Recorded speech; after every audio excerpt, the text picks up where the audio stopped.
मैं एक पालना हूं सीजन्ड टीकवुड से बनाया गया। मेरा मकसद एक अनमोल जिंदगी को संभालना, एक नवजात बच्चे को। मेरी दुनिया ताजी पेंट और गर्म दूध की खुशबू से भरी थी। मैं एक सूरज से नहाए हुए कमरे में खड़ा था। ये छोटे हैंडों और नींद भरी आंखों की उम्मीद से भरा था।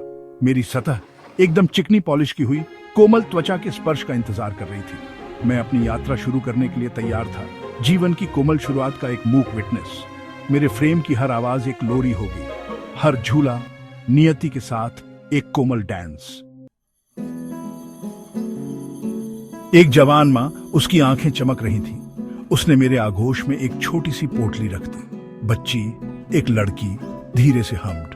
मैंने महसूस किया एक गर्माहट मेरे लकड़ी के दिल में फैल गई। दिन महीनों में बदल गए। खिड़की से सूरज की रोशनी मेरे शरीर पर पैटर्न बनाती हुई बहती रही। मैं धीरे से हिलता रहा, लोरी की लय में बहता रहा। छोटी बच्ची अब अन्या नाम की मोटी और रिमेम्बरा एक्टिव हो गई। उसकी हंसी कमरे में इकोड़ती थी, मेरे लकड़ी के कानों के लिए म्यूजिक। अन्या का पहला झिझक भरा स्पर्श, उसके बिना दांत वाली मुस्कुराहट, उसके कोमल बकबक, मैंने हर पल को संजो कर रखा। मैंने उसके छोटे दांतों के निशान, उसके खिलौनों की खरोंच को सम्मान के बैज के रूप में सहा। हर निशान मेरे एग्जिस्टेंस पर अंकित एक स्मृति थी। एक दिन मेरी दुनिया पर एक साया छा गया। अन्या, जो अब चलने लगी थी, मेरे पास खड़ी थी। उसका हाथ मेरे रिम पर टिका हुआ था। वो लंबी लग रही थी।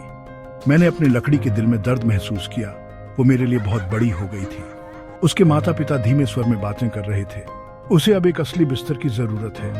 मैंने उन्हें यह कहते हर्ड। मेरे ऊपर एक अजीब सी उदासी छा गई। ऐसा लग रहा था कि मेरा मकसद खत्म होने वाला है। मुझे अटारी में ले जाया गया, जो परछाइयों और भूली हुई चीजों की जगह थी। मेरी कभी पॉलिश की हुई सतह पर धूल जम गई।